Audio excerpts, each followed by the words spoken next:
Mom mortgaged her house to fight me in court, all to defend my convicted brother's right to be near my 3 girls. Patrick, my brother, was convicted of pedophilia and served 5 years in prison for assaulting a 7-year-old. But when he got out, my entire family insisted that I let him around my 3 girls. When I declined, they launched a big harassment campaign, including having him show up at my 8-year-old's birthday party with a doll dressed in a swimming costume, forcing me to obtain a restraining order. But then my mother spent her retirement assets on his legal fees to battle me, while the entire family hounded us and filed fake CPS complaints, forcing us to pay him $30,000 to leave us alone. When my brother Patrick was released from prison, my mother contacted me 17 times. I knew exactly what she wanted before I picked it up. She had been preparing me for months with statements about forgiveness and second chances, but there was no way I was allowing a convicted pedophile near my 3 girls. Patrick had served a 5-year sentence for what he had done to his neighbor's daughter. The girl was 7. My oldest kid had just turned 8 years old, but I felt like the family monster for saying no. Mom arrived at my place the morning of his release. She had an entire speech prepared about how he transformed and discovered God. She pulled out a folder containing certificates from jail programs. He finished every course they offered, she stated. This effectively erased what he had done. Where is your Christian heart? I kept my response simple. He was not welcome in my home. Not for supper, not for the holidays, and not for 5 minutes. My girl's safety came first. Mom's expression changed from pleading to outright fury. She spat out. Those are his nieces. You are depriving him his family. The guilt campaign began immediately. My sister Beth called and cried about Patrick having nowhere to go. Every morning, Dad sends me Bible scriptures about forgiveness. Even my Aunt Helen, who lives 3 states away, felt compelled to tell me that everyone deserved a second shot. However, they saved the real manipulation for Sunday dinner. I had stopped at Mom's to pick up my grandmother's ring, which she had been resizing. The whole family was present. Patrick too. He sat at the kitchen table as if nothing had occurred, as if he had not ruined a child's innocence. My daughter Elise exclaimed, "Uncle Patrick," before I could stop her. She dashed at him, her sisters close following. I've never moved that quickly in my life. I gathered all 3 children and went toward the door. Patrick had the audacity to appear hurt. I only wanted to meet them, he explained softly. I'm their uncle. That was when I lost it. I told him that being blood did not provide him access to my children. I reminded everyone in the room what he had been guilty of. Mom literally covered her ears. Dad grumbled something about lingering in the past. Beth accused me of traumatizing the girls. The smear effort began the next day. Mom informed her church that I was keeping her grandchildren from her. She conveniently left out why. Beth wrote on Facebook about how some people do not comprehend atonement. Several relatives responded with prayer hands and Bible quotes. My phone was inundated with messages from folks who didn't even know the complete situation. Then Patrick began turning up at locations like the grocery store and the park, always maintaining distance and claiming coincidence. He would wave to the females from across the playground. I began capturing everything: date, time, location, and witnesses. My spouse installed security cameras after we noticed him driving by our house 3 times in one day. The breaking point occurred during Jane's birthday party. We rented the community center and invited her to the entire class. Halfway through the cake, Patrick entered with a gift. Mom trailed behind him, smiling as if she had organized something wonderful. Every girl deserves an uncle on her birthday, she stated. Parents began snatching their children and left. One father recognized Patrick from the Register website. Within minutes, our daughter's party had been wrecked. Jane cried in the restroom as her classmates' parents murmured in the parking lot. He brought a bathing suit-clad doll as a present. I applied for a restraining order the next morning. That's when the real war began. Mom used her retirement resources to employ Patrick, a lawyer. They claimed I was alienating him from his family. The lawyer contended that Patrick had served his sentence and deserved to see his relatives. My mother testified against me in court. The judge granted a temporary order but warned that it might not last long. Patrick had finished his probation. He wasn't breaking any rules by being near us. The final hearing was scheduled for next month. Meanwhile, familial harassment escalated. Dad began turning up at my husband's workplace, urging him to speak reason into me. Beth attempted to pick up the girls from school, stating I had requested her to. The school had to remove my entire family off the permitted pickup list. Even family I hadn't spoken with in years took sides. Last night I discovered Elise going through old Christmas photos on my phone. Why don't we see Uncle Patrick anymore? She inquired. Grandma says, "You are being rude to him." I wanted to shout. Instead, I hugged her tightly and changed the subject, but I knew this was far from over.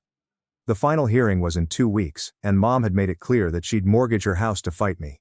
That's when I realized how far this would go, and I knew I had to get ahead of whatever Mom was planning. The mortgage threat wasn't empty. She'd already spent her retirement savings on Patrick's lawyer. I began calling every family law attorney in town and scheduling consultations. If I could conflict them out by meeting with them first, Mom would have to look elsewhere for representation. My husband took time off work to assist with the girls while I prepared for court, and we enrolled them in after-school programs to reduce the possibility of unexpected family visits. After Beth's pickup attempt, the school principal agreed to personally escort them to the bus. 3 days later, I received a call from my cousin Cheryl, who had always remained neutral in family drama, and she asked if we could meet for coffee. Against my better judgment, I agreed. Cheryl looked exhausted as she sat across from me in the cafe. She looked around uneasily before pulling out her phone. "I need to show you something," she said, scanning through her texts. "Your mother has been organizing the family. She has a group chat." My stomach fell as I read the messages. 23 family members were actively plotting methods to push Patrick and my daughters to communicate. They talked about showing up at school activities, unexpectedly stumbling into us at the supermarket, and even having various relatives petition for grandparent rights to legally overwhelm me. Cheryl slid her phone back into her purse. The worst part was seeing how they talked about me. According to them, I was mentally unstable, vindictive, and poisoning my children against their loving family. Mom had convinced them all that Patrick's conviction was a misunderstanding, and that the girl's family had overreacted. "I have kids too," she added gently. I checked the court records. What did Patrick do? It was not a misunderstanding. I spent the rest of the day screenshotting everything Cheryl texted me. The group conversation revealed their whole playbook, and they intended to load the courtroom with supporting family members, including several aunts and uncles who had prepared character letters for Patrick. Mom had even persuaded my childhood pediatrician to write about how devoted Patrick had been.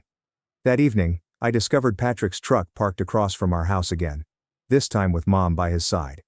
They sat there for an hour just watching, and when my husband went outside to confront them, they drove away, only to return the next morning. The girls noticed the tension, and Jane inquired as to why we couldn't eat at restaurants anymore. Our lawyer suggested that the repeated surveillance could strengthen our case, but cautioned that family court judges frequently favored reconciliation. Patrick's completion of his sentence worked in his favor, and the system regarded him as rehabilitated. A week before the hearing, I was carrying groceries when I saw a woman observing me from across the parking lot. Elise asked why Grandma couldn't babysit, and I gave her vague excuses about everyone being busy. But kids are smart, and they sensed something was wrong. She approached me as I locked my trunk, introducing herself as Patricia from Child Protective Services.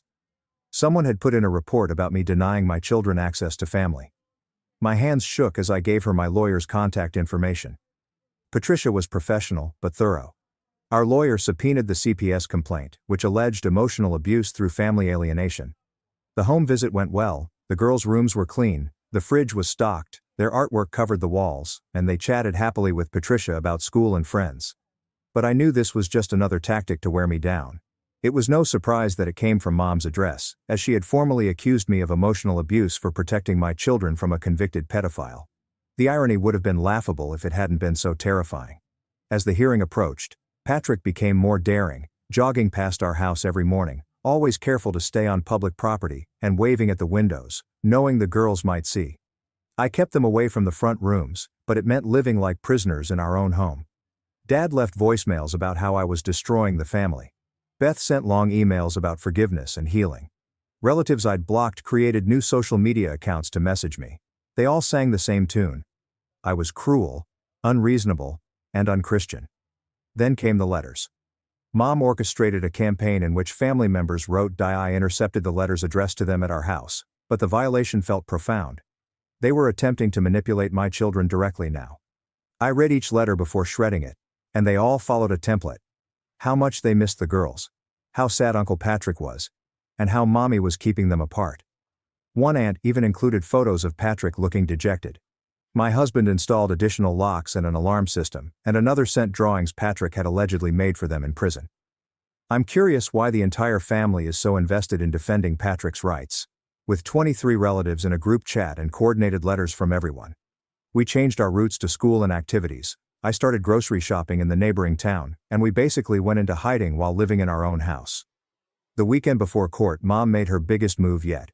She filed for emergency grandparent visitation rights, painting me as an unstable mother who had cut off family access without cause. She demanded immediate supervised visits with the girls, with Patrick allowed to attend as their uncle. Our lawyer called it a kitchen sink approach. Throw everything at the wall and see what sticks. The emergency petition would be heard alongside our restraining order request, and Mom was hoping that a judge would compromise by denying the restraining order but granting her some visitation. I spent that weekend organizing evidence, security footage, documentation of every encounter, group chat screenshots, character references from teachers and doctors who actually knew. The morning of the hearing arrived gray and drizzling. I dressed carefully, conservatively but not severely, and my husband wore his only suit. We dropped the girls off at school early, my stomach turning at leaving them, even with the new security measures. The courthouse parking lot was full of familiar cars. Patrick sat in the front row of the courtroom with Mom and their lawyer, dressed in a new suit and having gotten a haircut. He looked like a respectable uncle, not someone on the sex offender registry. I recognized aunts, uncles, cousins, and family friends, who stood in clusters, whispering and giving us dark looks as we passed. Mom dabbed her eyes with a tissue, the image of a grieving grandmother. Our side of the courtroom was nearly empty, just us, our lawyer, and, surprisingly, Cheryl. She gave me a small nod as we took our seats. Whatever happened today, I wouldn't let them win. When the judge entered, I gripped my husband's hand. Everything we'd fought for came down to this moment. My daughter's safety was at stake, and I was prepared to fight with everything I had. The judge's gavel struck the bench, and the hearings began. Our lawyer presented the security tape first, which showed Patrick's persistent surveillance of our home. The timestamp suggested a pattern of escalating conduct. Mom's lawyer countered by arguing that a man had the right to jog on public streets. During the first recess, I noticed Beth in the hallway making phone calls, and she kept glancing at me while whispering urgently into her phone. My husband stayed close to me, his hand on my back as we navigated through clusters of hostile relatives. When Mom took the stand, she painted herself as a heartbroken grandmother denied access to her grandchildren. Our lawyer's cross-examination revealed the reality beneath her facade. She showed images of happier times, family gatherings when Patrick played with relatives, and her tears seemed genuine as she detailed how I had torn the family apart.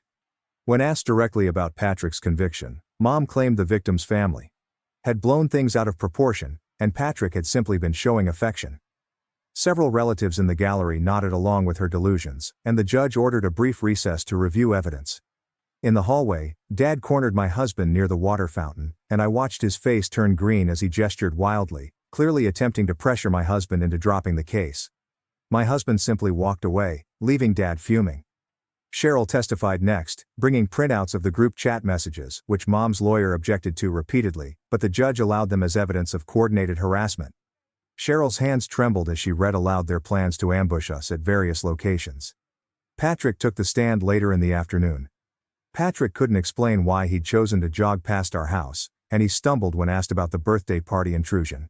He'd clearly been coached, speaking softly about rehabilitation and redemption, and claiming he just wanted to be a part of his niece's lives to watch them grow up.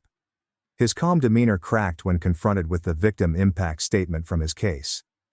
During the lunch break, I discovered Mom had arranged for several church members to be present. They filled an entire row wearing matching crosses and shooting disapproving looks my way. One woman I recognized from Mom's Bible study group hissed at me in the bathroom. The CPS investigation results were then presented. Patricia herself testified that she'd found no evidence of abuse or neglect, and that the children were thriving and well-adjusted. Mom's lawyer tried to spin this as evidence that the girls needed their extended family, but it fell flat. My testimony came last, and I detailed every incident, every violation of boundaries, and every attempt to manipulate my daughters, as well as the letters they'd sent directly to them. I explained how we'd changed our entire lives to avoid Patrick's stalking. Mom's lawyer accused me of being paranoid and controlling, implying that I was using my children as weapons in a family feud. I remained calm, sticking to facts and documentation. The judge announced that he would review all evidence and make a decision within 3 days. Patrick made his move as we left the courtroom, stepping directly into my path and forcing me to stop. His eyes held a coldness that chilled me, and he leaned close enough for only me to hear his whispered threat about seeing the girls soon. My husband immediately positioned himself between us, and our lawyer documented the interaction. Patrick stepped back with a smirk, rejoining Mom and their attorney. The threat was subtle enough to maintain plausible deniability, but the message was clear. That evening, we found our mailbox stuffed with letters from various relatives condemning our actions and demanding reconciliation. Someone had also left a Bible on our doorstep with specific verses about forgiveness highlighted in yellow. The next morning brought new challenges. Jane's teacher called to report that Beth had shown up at school claiming a family emergency. The school had followed our protocols and denied her access, but Beth had created a scene that upset several students. I drove to the school right away to speak with the principal, who showed me security footage of Beth arguing with the front desk staff and demanding to take the girls for a family emergency. When Beth was denied access to her nieces, she burst into tears. The principal assured me that they would keep a close eye on things, but suggested that we look into another school. The situation was causing havoc, and other parents were concerned. I left feeling defeated, knowing that Mom's campaign was working exactly as intended. At home, I found my husband installing additional cameras around our property. He'd taken the rest of the week off work after Dad showed up there again, this time with Uncle Helen's husband, and they'd attempted to corner him in the parking lot during lunch. Cheryl called that afternoon with disturbing news. The family group chat had turned into planning sessions for after the judge's decision. They talked about filing multiple legal actions to drain our resources, and some suggested showing up at the girls' activities to establish unintentional contact. I spent hours documenting these new threats for our lawyer, and each piece of evidence felt like another weight on my shoulders. The girls sensed the tension, becoming clingy and anxious. Elise had started having nightmares, but she couldn't explain what scared her. Patrick escalated further 2 days after the hearing, when he showed up at the grocery store where I was shopping with the girls. He didn't approach directly, but instead positioned himself where the girls would see him, waving enthusiastically and calling out their names. I rushed the girls out of the store, abandoning our cart. Jane asked why we were leaving without our groceries, and Elise asked why we couldn't talk to Uncle Patrick. Their innocent questions broke my heart as I struggled to explain without frightening them. That night we discovered someone had been in our backyard. Despite the fact that nothing was taken or damaged, our daughter's outdoor toys had been rearranged, their playhouse door was open, and 3 wrapped presents had been left inside. The security cameras had mysteriously malfunctioned during that exact time frame, so my husband called the police while I checked every lock and window. The officers took a report, but explained that without proof of forced entry or footage, there was little they could do. The gifts contained dolls dressed in bathing suits, like the one from Jane's party, and the psychological warfare was taking its toll.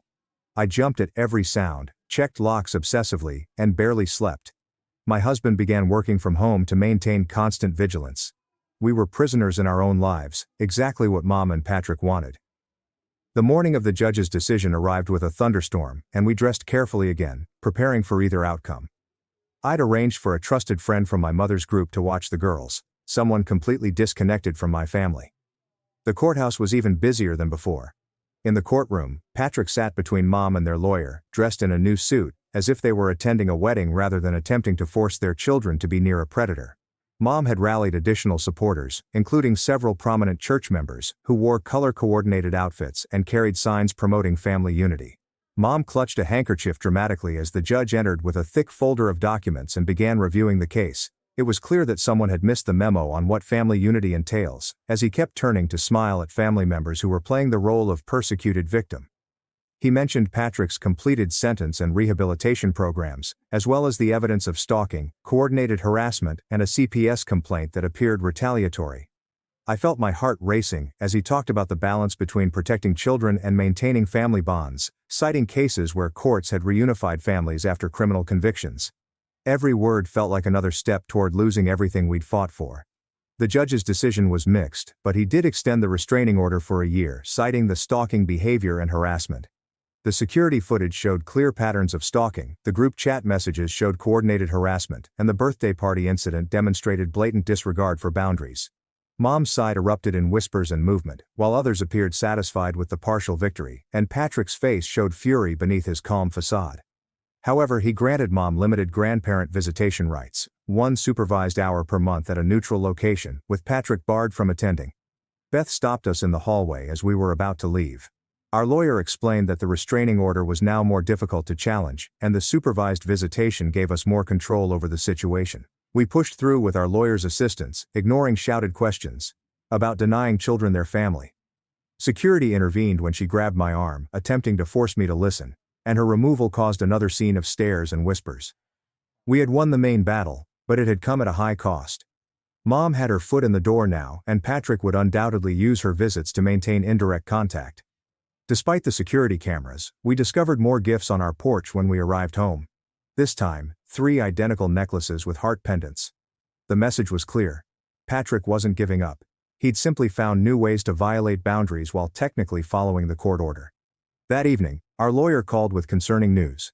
Mom's attorney had already filed paperwork requesting expanded visitation, claiming that the supervised visits were overly restrictive and harmful to the grandmother-grandchild relationship. After the girls had gone to bed, I talked with my husband and discussed our next steps, including relocating, changing schools, and even officially changing our names. It felt impossible to safeguard our daughters while keeping their normal lives. Cheryl texted screenshots from the family chat where they were celebrating Mom's partial victory and strategizing how to use the visit strategically. Some suggested having Patrick unexpectedly appear at the visitation location, while others talked about wearing recording devices to gather evidence against me. The next morning brought new challenges. Jane's best friend's mother called to politely uninvite her from a sleepover because word had spread about the courthouse drama and Patrick's presence on the registry. She was sorry, but she had to think of all the children's safety. I understood her position, but Jane's face crumbled when I explained.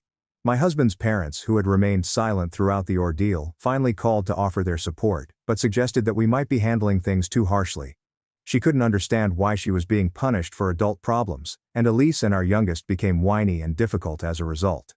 Their well-meaning ignorance hurt more than outright hostility. We spent the week establishing new routines around the court orders. I met with the supervised visitation coordinator to establish strict protocols. No gifts, no photos, no messages to relay. Mom would have exactly 60 minutes to visit under professional supervision. The first visit was scheduled for the following week. I carefully prepared the girls, explaining that Grandma would visit them at a special location. They seemed excited but confused about the restrictions. Jane asked if Uncle Patrick would be there as well, and my heart sank at having that conversation again. Meanwhile, Patrick found legal ways to stay in our lives. He volunteered at community events we'd previously attended, and he joined organizations where we had memberships, always keeping the required distance but ensuring we knew he was there. Dad escalated his own campaign, showing up at my husband's workplace despite warnings, waiting in the parking lot with Bible verses and printed articles about forgiveness. Security eventually barred him from the property, but he simply moved to the public sidewalk, and Beth began her own harassment via social media. She created multiple accounts to message our friends, sharing her version of events. She painted me as mentally unstable, claiming I was denying my children loving family relationships. Some friends distanced themselves, unsure what to believe. The stress manifested physically as I developed migraines and insomnia. My husband's blood pressure skyrocketed, and the girls began acting out at school, their grades slipping. We began family therapy, which added to our mounting legal bills, and our lawyer warned us that Mom's team was preparing a larger strategy, hiring a private investigator to document our lives, looking for any ammunition. Every public outing became a potential trap, and every interaction with the girls could be twisted into evidence. One morning, I caught Patrick photographing our house from a legal distance. Cheryl's family group chat revealed their long-term plans, which included waiting out the restraining order while gathering evidence of parental alienation. He made certain I saw him, even waving at the security camera, and he was also documenting everything. We installed panic buttons throughout the house and established code words with the girls. If anyone approached them unexpectedly, they were to find a trusted adult right away. They coached each other on what to document and how to present themselves as victims. The weight of transforming my children into cautious, fearful versions of themselves crushed me every day. A week before the first supervised visit, Mom sent a formal letter through her lawyer requesting permission to bring photo albums to share family history with the girls. When we declined, she accused us of cultural erasure and denying the children their heritage. As the visit approached, Patrick became more assertive and began visiting businesses near the visitation center, establishing legitimate reasons to be there. He couldn't enter during the visit, but he could position himself nearby and the law was on his side.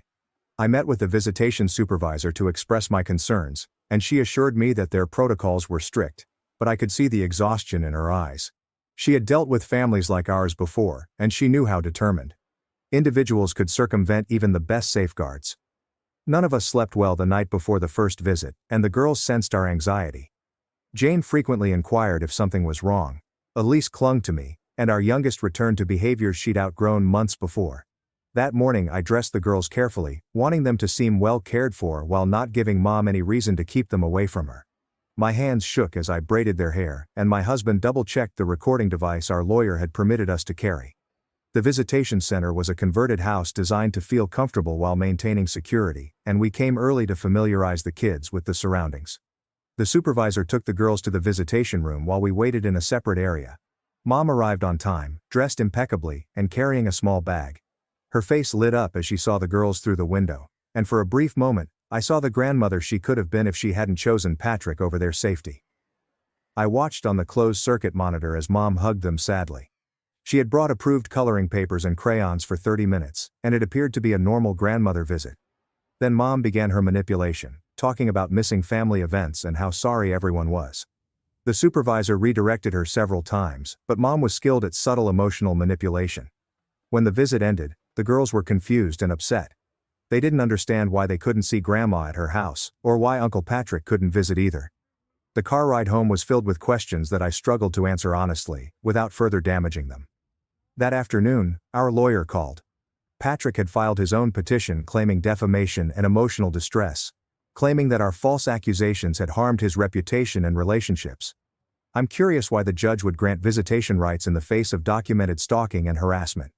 It was a clear vindictive move, but fighting it would cost us more money. During the second visit, Mom brought a family scrapbook she had compiled, and the war of attrition continued. Every legal filing drained our savings, every harassment incident shattered our peace, and every manipulation attempt harmed our children's innocence. The supervisor had accepted it after checking for objectionable content, but Mom had been clever. She'd included images of Patrick at every family milestone, portraying him as the beloved uncle the girls were missing. Our lawyer filed a motion to dismiss the defamation lawsuit, but the judge allowed it to proceed to discovery, which included depositions and documents. The girls absorbed every word, their confusion growing. When they returned to the waiting area, Jane immediately asked why Uncle Patrick couldn't attend the visits if he was so nice. Patrick's strategy was clear: he drained us financially while maintaining his victim narrative. The family's coordination reached new heights, as various relatives began to show up at the girls' activities. An aunt would show up at dance class, a cousin at soccer practice, and they maintained legal distance while making their presence felt. Other parents began to notice the pattern of family members lurking around. Cheryl continued to feed me information from the group chat. They developed a rotation schedule to maintain constant pressure without any individual violating the restraining order. They documented every sighting of us, building what they called their alienation portfolio. 3 weeks after the court decision, I discovered Mom had enrolled in the same gym where I took yoga classes. She attended different sessions, but I always saw her in the parking lot. The girls' behavior deteriorated further. Jane became withdrawn and stopped inviting friends over. Elisa's nightmares worsened, but she still couldn't explain what scared her, and our youngest began having tantrums reminiscent of her toddler years. The family therapist suggested that the constant tension was affecting them more than we realized. Patrick's current strategy was escalated when he got a job at a hardware store 2 blocks from the visitation center, giving him a legitimate reason to be in the area during every visit. I noticed his truck parked strategically where we'd have to pass it entering and leaving, and Mom pushed the boundaries even further during the third supervised visit. She gave each girl a locket with family photos inside, including Patrick. The supervisor forced her to remove them, but the damage had already been done. The girls didn't understand why they couldn't keep Grandma's gifts. Our financial situation deteriorated due to legal fees, therapy costs, and security measures. My husband took on extra shifts while I freelanced from home to avoid leaving the girls with sitters, and the stress showed in both of our faces, with dark circles becoming permanent fixtures. Then came the accident, or what appeared to be an accident. I was backing out of a parking space at the grocery store when another car hit me, and the driver jumped out, apologizing profusely. Only when I saw Uncle Helen's son did I realize this was orchestrated. The deposition for Patrick's defamation case was scheduled for the following month, and our lawyer prepared me for grueling questions designed to make me appear unstable. They'd use every family incident, every protective measure, as evidence of my irrational behavior. Toward a reformed man, he insisted on calling the cops and creating an official report that painted me as distracted and careless. Mom's visitation requests increased. She petitioned for unsupervised visits, citing the successful supervised sessions, and included affidavits from family members attesting to her character and my unreasonable restrictions. Each filing required a response, which cost money we didn't have. I began noticing cars following me on errands, different vehicles, but always maintaining the same careful distance. When I mentioned it to our lawyer, he said proving coordination would be nearly impossible. They'd learned from the group chat evidence to be more careful. The fourth supervised visit brought new manipulation. Mom spent the entire hour telling the girls about family traditions they were missing: birthday parties, holiday gatherings, summer barbecues, all of which were portrayed as magical events stolen from them. Patrick began jogging past the visitation center during our visits, timing it perfectly to cross our path, and waving at the girls through the window while maintaining legal distance. The supervisor documented it, but technically he wasn't violating any orders. Our home became a fortress of anxiety. Patrick's lawyer interrogated me for 6 hours, questioning me about every decision I'd made since his release.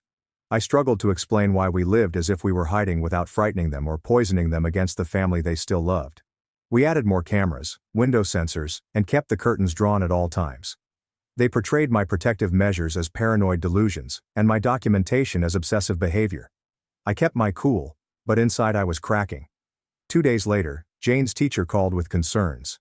Jane had written a story about a family torn apart by a mean mother who wouldn't let anyone visit, and the teacher recognized the emotional distress and suggested additional counseling. Another expense, another acknowledgement of how this war was harming my children. Mom's next action was calculated.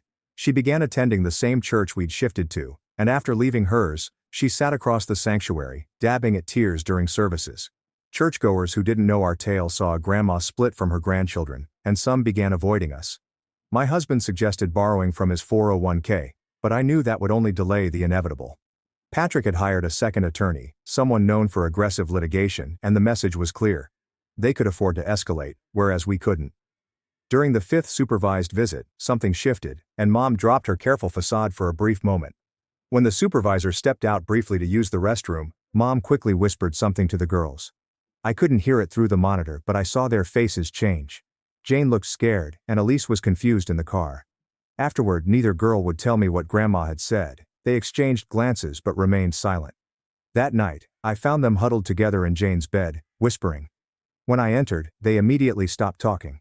The secret mom had planned. Patrick filed additional motions in his defamation case, claiming lost wages from jobs he couldn't get due to my slander, and requesting access to my social media accounts, email records, and personal journals.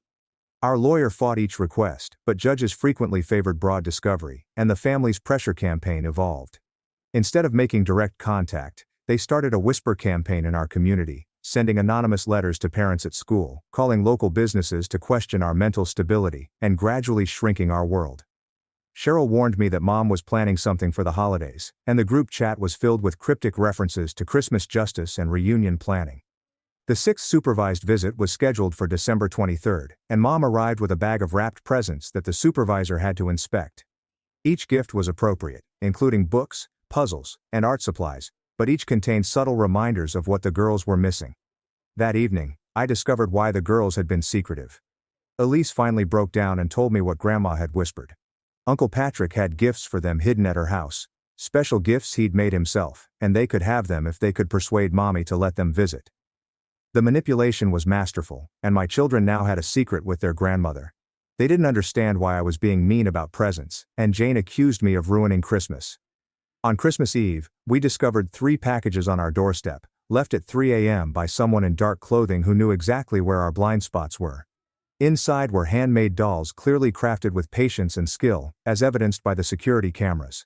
The card simply said, "Love, Uncle Patrick," in neat handwriting. I wanted to throw them away, but the girls had already seen them. Taking the dolls would make me the villain who stole Christmas presents, and keeping them indicated Patrick had successfully invaded our home once more.